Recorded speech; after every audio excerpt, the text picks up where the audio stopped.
A new nuclear flashpoint is emerging between Moscow and Washington. The Russian Foreign Ministry has declared that restoring the Intermediate-Range Nuclear Forces Treaty, once the cornerstone of European security, is now impossible. The ministry told Izvestia that Moscow had sought to preserve the pact, but dropped its moratorium after the US began deploying new intermediate-range missiles. The 1987 INF Treaty, signed by Ronald Reagan and Mikhail Gorbachev, had eliminated an entire class of land-based missiles from Europe. But after Washington's withdrawal in 2019, both powers resumed developing weapons once banned under the agreement, a step Moscow says risks reviving Cold War-era tensions.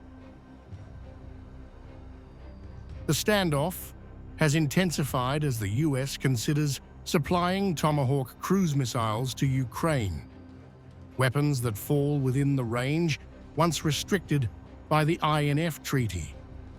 Moscow has warned such a move could undermine what remains of nuclear stability between the two powers.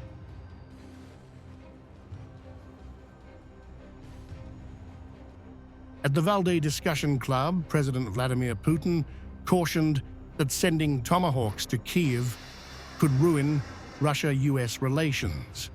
He said Moscow would respond firmly to any new missile threats near its borders.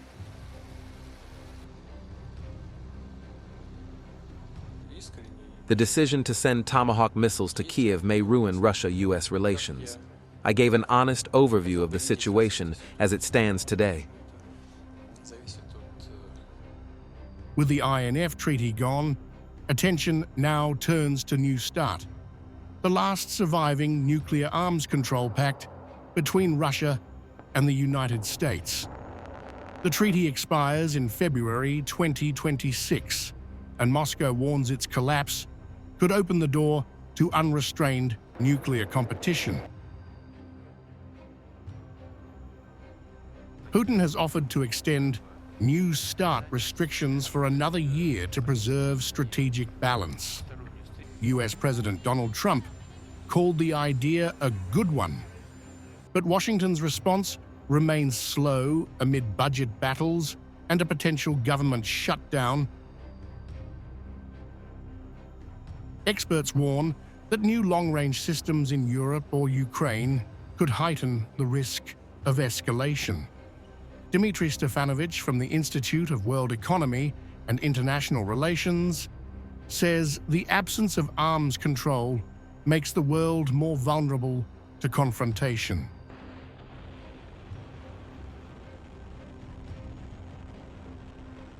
As NATO expands missile cooperation and Europe develops its own strike systems, Russia insists the EU must be part of any future arms dialogue. For now, talks remain frozen, and the specter of a post-Cold War nuclear showdown looms once again over global security.